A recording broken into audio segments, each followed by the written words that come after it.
My name is Savannah Miller, and I'm 27 years old. I live in Portland, Oregon, working as an art teacher in a local high school. My job is fulfilling, but it's not glamorous. It's not a job that's going to get me a spot on the cover of a magazine or make me a household name, but it's mine, and it brings me peace. It's also one of the very few things in my life that feels completely under my control. You see, I've always been the second child, the one who wasn't the golden child. That role was reserved for my older sister, Claire. Claire has always had it all. She was the straight-A student, the prom queen, the one everyone in our family looked up to. I don't want to say that I resented her for it, but I always felt like I was standing in her shadow. Everything she did perfectly, effortlessly. And me, well, I was always the one with the messy room, the unpolished ideas, the one who felt like I could never measure up. It wasn't her fault, of course. She never asked to be the golden child, but it didn't make it any easier to live in her shadow. And then came the wedding. It was supposed to be the happiest day of Claire's life, and I, of course, was expected to be there. But the way our family worked, the way our relationship had always been, it was hard for me to feel like I belonged. Every time I thought I was gaining some ground, something would happen to remind me that I was just the backup player in a drama where Claire was the lead. It was when the wedding invitation arrived that everything started to fall apart. It was a beautiful, thick, ivory envelope with elegant calligraphy. The words were stunning, but what stung was the message inside. I've saved you a bridesmaid spot. Brittany will be my maid of honor, of course. Brittany, her college best friend, not me. I couldn't help but feel a rush of disappointment. Sure, it shouldn't have mattered after all. I was an adult. But it did matter. It mattered because, deep down, I wanted to be the one she picked. I wanted to be her maid of honor. I wanted to be the one standing beside her, not the one who had to play second fiddle. But that wasn't even the worst part. The worst part came when I called her to confirm I would be attending. The conversation started off innocently enough, polite, neutral. Then as we discussed the bridesmaids' dresses, the conversation took a sharp turn. "The dresses are custom made," Claire said with excitement. "They're blush-colored and very flattering. I think you'll look great in them." I chuckled, trying to keep the mood light. I asked if they came in my size. And that's when my mother's voice came through the phone, loud and clear, cold as ice. "Well, Savannah," she said, "the dresses aren't very forgiving. Maybe you should try that diet I sent you last month before the fitting." I froze. That was it. The moment that broke everything. It wasn't just the comment. It wasn't the implication that I wasn't good enough. It wasn't even the fact that I knew she was trying to make me feel small. It was the weight of the years of comments, of snide remarks about my appearance, my life choices, my body. This wasn't the first time my mother had made me feel like I wasn't measuring up, but this time it hit harder. I snapped. "I'm not crash dieting just to fit into a dress for one day," I shot back, my voice rising with each word. "Well, Claire wants everything to be perfect," my mom replied. "The photographer is expensive. These pictures will last forever. Maybe you should think about that." I hung up the phone, the words still echoing in my head, burning deep in my chest. For the first time in my life, I felt like I didn't belong. I wasn't just rejected as a bridesmaid. I wasn't even good enough to be a part of the day, in any real way. I was just the backup. I should have felt stronger, but I didn't. I felt like a failure. I spent the next hour crying, my tears mixing with the champagne I had poured earlier in a vain attempt to calm my nerves. That night, my father called me. He was the peacemaker, always the one to step in when things went wrong. He tried to console me, telling me that I could still watch the wedding online, that I could still, quote, be a part of the day in some small way. And I agreed. I wasn't ready to admit it, but deep down I knew that watching Claire's perfect day unfold from a distance might be the only way I could deal with the feelings I had about being excluded. I didn't want to be the person who rocked the boat. So I swallowed my pride, and with a heavy heart, I said yes. But as I made that decision, something inside me shifted. I didn't know it at the time, But that would be the moment everything would change. The shocking phone call and the harsh reality of being excluded from her sister's wedding has set Savannah on a new path, one she doesn't yet fully understand. What's next? How will she cope with the emotional fallout of a family event that has exposed deep-rooted tensions and rivalries? Keep watching to find out. To truly understand how I got to this point, you need to know more about the years leading up to that moment, when I found myself watching Claire's wedding fall apart in real time, the years that shaped who I was, and the sacrifices that no one seemed to notice. I wasn't always just the backup daughter in the family. I was once full of dreams, full of ambition. But the reality of life has a way of draining you. My mother, the queen of perfection, never seemed to see the weight I carried. I wasn't a stranger to hard work, sacrifice, or the relentless grind of trying to make everyone happy, especially my family. I remember working 2 jobs to fund my own college education. I didn't have the privilege of taking out loans like some of my peers.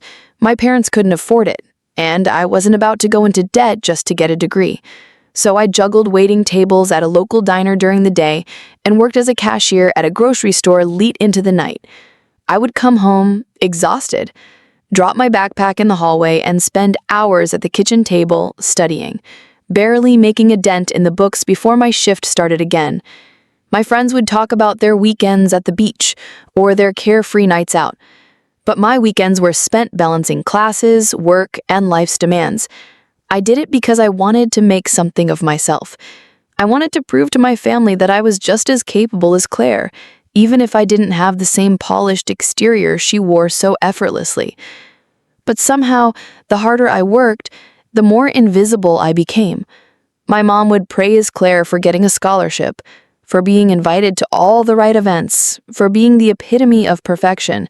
Meanwhile, I was in the background, holding the pieces of our family together, making sure my dad didn't have to stress about bills, making sure Claire didn't feel left out when her life seemed so perfect. My sacrifice didn't end there. After college, I stayed home to help take care of my father when he fell ill. I remember those nights. Long, sleepless nights when he'd wake up confused, scared, and I'd be there, rubbing his back, talking him through his worries, telling him everything would be okay. All the while, I was grieving the father I once knew, but I couldn't afford to show it. I couldn't afford to break down. There was no time for me to mourn, because I was still the one holding the family together. I skipped retirement savings, giving up that small piece of security for the future so I could keep things afloat.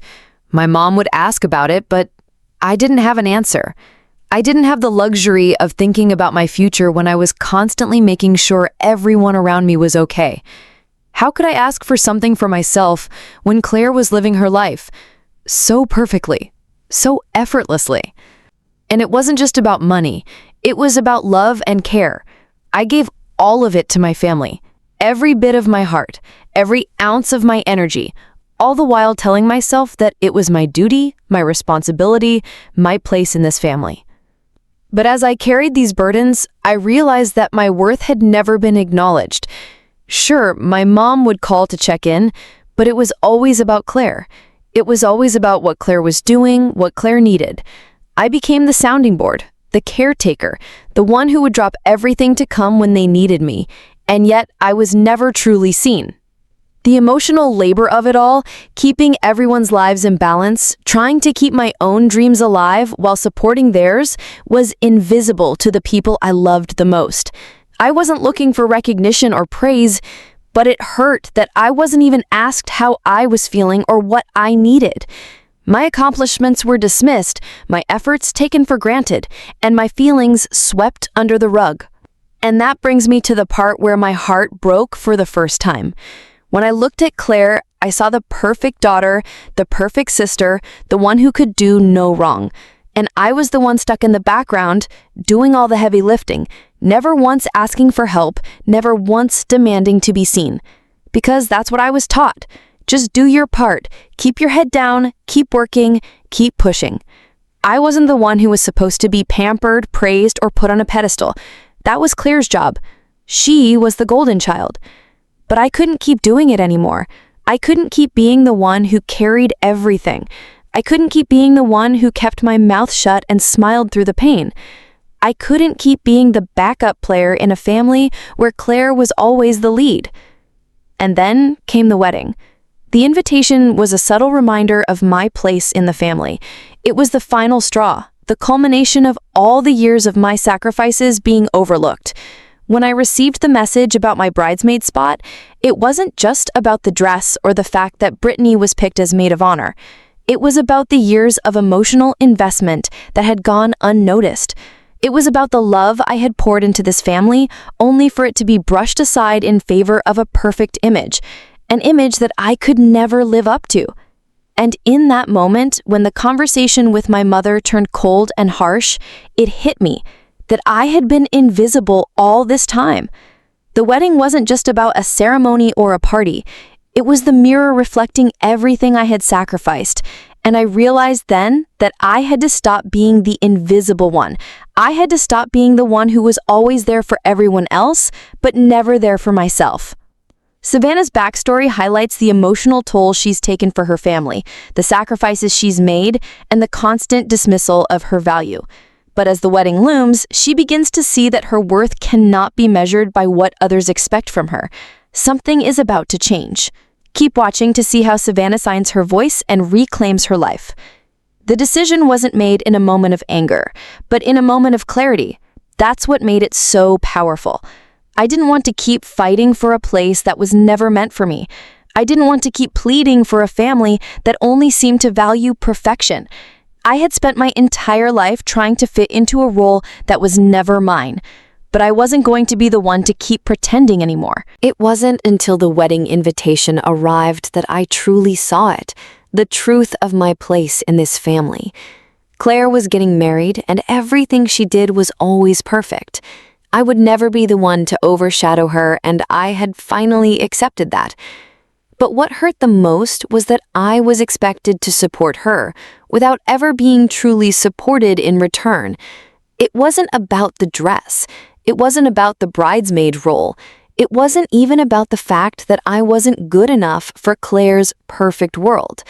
No, it was about the years of silence, of not being seen, of putting everyone else's needs above my own. The more I thought about it, the more I realized something crucial. This wasn't love. It wasn't love when your family only valued you when you met their expectations. It wasn't love when you were treated like an accessory, a backup player in a role that was never yours to begin with. As the wedding day drew nearer, I felt the weight of my decision. It wasn't just about saying no. It wasn't just about turning down an invitation. It was about setting a boundary, drawing a line in the sand that no one could cross. I was done being invisible. I was done letting my family dictate how I should feel, what I should want, who I should be. The turning point came when I was lying in bed one night thinking about everything I had been through, the years of emotional labor, the quiet sacrifices, the endless expectations. And I realized something. I didn't owe them anything. I had spent years giving, and all I had gotten in return was a role I didn't want and a family who never truly saw me. I wasn't angry. I wasn't bitter. I just saw the truth clearly for the first time in my life. So I made the decision. I wasn't going to the wedding. I wasn't going to be the one who sat on the sidelines and watched Claire's perfect day unfold without me. I wasn't going to be the bridesmaid who was only invited because she was a family obligation. I wasn't going to pretend anymore. I was done. The moment I made that decision, I felt a wave of calm wash over me. For the first time in my life, I wasn't trying to please anyone. I wasn't trying to make anyone happy. I was just being myself, and that was enough. But of course, it wasn't that simple. The next day, my phone rang. It was my mom. "Savannah, what's going on?" she asked, her voice laced with concern, but I could hear the faint edge of manipulation underneath. "You have to be there. This is Claire's big day. You can't just not show up." I didn't respond right away. Part of me wanted to give in, to apologize, to make everyone happy. But I knew better now. "Mom," I said quietly, "I've made my decision. I'm not going. I'm not going to be a part of a day where I'm treated like an afterthought. Her tone shifted. She tried to guilt trip me, to make me feel like I was abandoning my sister. Claire needs you. She'll be heartbroken if you're not there. You know how important this day is. But I held firm. I had already made up my mind. I'm not going to be the one who sacrifices my happiness for the sake of someone else's perfect image. My voice wasn't loud. It wasn't angry. It was calm, steady, and unyielding. I'm sorry, but I'm not going. There was a long silence on the other end of the line. My mother didn't know how to respond. She had always expected me to bend to her will, to comply with the family's expectations, but not this time. I had set my boundary, and I wasn't backing down. Then came the texts. My father, who had always been the peacemaker, tried to talk me out of it. You're going to regret this. It's just one day. You can put aside your differences for a little while. But I didn't regret it. In fact, the more I thought about it, the clearer it became. This wasn't just about a wedding. This was about reclaiming my life, reclaiming my peace. It was about telling my family that I was done being used and pushed aside. I wasn't going to sacrifice my mental health or my sense of self-worth for the sake of their expectations.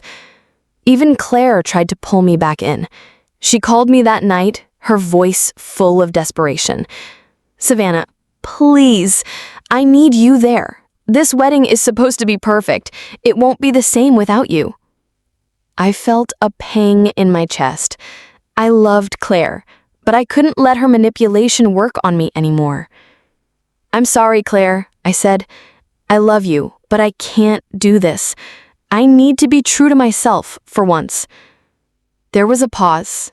Claire's voice softened, but I could hear the hurt beneath her words. You're really not coming? She asked, the disappointment heavy in her voice. No, I said. I'm not. And I hope you understand why. I hung up the phone, a weight lifting from my shoulders. It wasn't easy, it wasn't simple, but I had done something for myself for the first time in a long time. I had set a boundary, and I wasn't going to let anyone cross it. In this part, Savannah takes a powerful step toward reclaiming her sense of self. She chooses not to fight, but to act in a way that sets boundaries, refusing to sacrifice her happiness for her family's expectations. As the calls and texts come pouring in, Savannah stands her ground. Will this decision be the catalyst for the change she so desperately needs? Keep watching to see how the story unfolds.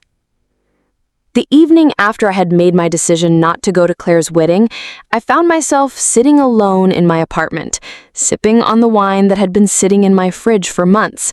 It wasn't the kind of night I'd anticipated. I thought I'd feel more relief, more satisfaction for standing my ground. Instead, there was this nagging emptiness, a sense that something was still missing.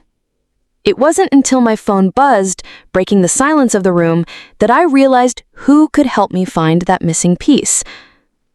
Hey, it's Lily. You free? The text from my cousin flashed on the screen. Lily had always been the one person in my family who didn't expect anything from me. She wasn't caught up in the perfect image, and she wasn't trying to live up to anyone's expectations. We were close growing up, but over the years, we'd lost touch.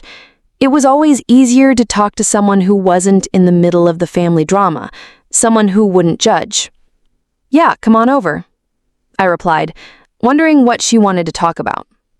When she arrived, she looked the same as always, her curly hair a bit messier than most, wearing an oversized sweater and sneakers, a contrast to the polished versions of the women in our family. She plopped down next to me on the couch without hesitation, as though no time had passed at all. I heard about the wedding situation, she said, her voice soft but direct. I'm sorry it came to that. I could tell by the way she spoke that she wasn't just saying the words to make me feel better. Lily wasn't the kind of person who offered empty sympathy. Yeah, it's a mess, I admitted, taking a sip of my wine. She looked at me for a moment, then asked a question that caught me off guard. Why do you think you had to keep pretending, Savannah? I paused, unsure how to respond. The question hung in the air like a weight I wasn't prepared for. It was like a small crack in the wall I'd built around myself. I don't know. I guess it's just easier, isn't it? If you pretend, then no one can accuse you of being difficult. No one questions your place. Lily nodded slowly, her eyes reflecting an understanding that I hadn't expected. But do you think pretending is actually working for you? She asked, leaning forward slightly. Her words hit me like a jolt. It wasn't the question I had expected. I had always tried to keep the peace, to avoid confrontation, but now I realized that all I had done was suppress the truth of who I was and what I truly needed. No, I whispered. I've been pretending for so long, I don't even know who I am anymore. I don't know what I actually want. All I know is I'm tired of being invisible. Lily's expression softened. She took a deep breath before speaking again.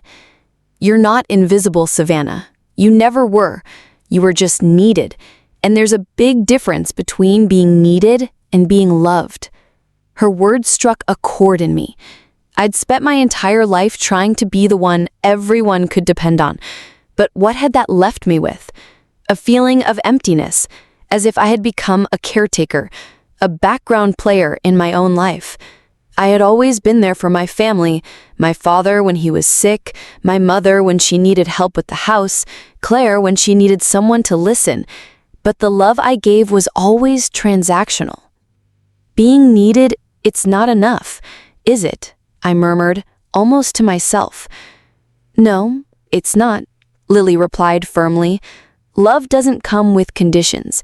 It's not about doing something for someone else in exchange for their approval or attention. It's about giving, but also receiving. You deserve to be loved for who you are, not just for what you do. Her words hung in the air, deepening the realization that had been stirring inside me for so long. I had spent years being the one who gave everything, who was there for everyone, but no one had ever asked if I was okay, if I needed anything in return. The love I had always longed for had been hidden behind the demands of perfection, behind the expectation that I could hold everyone together. I looked at Lily, her eyes filled with sincerity and kindness.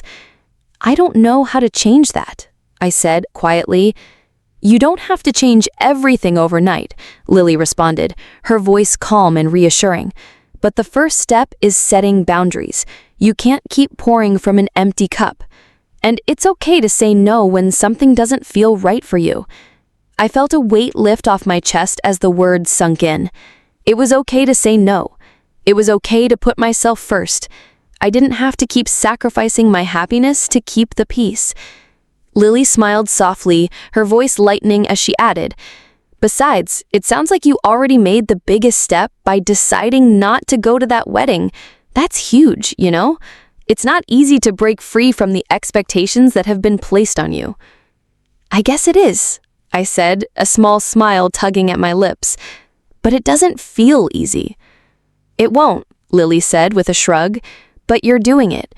You're showing up for yourself now, and that's the hardest part.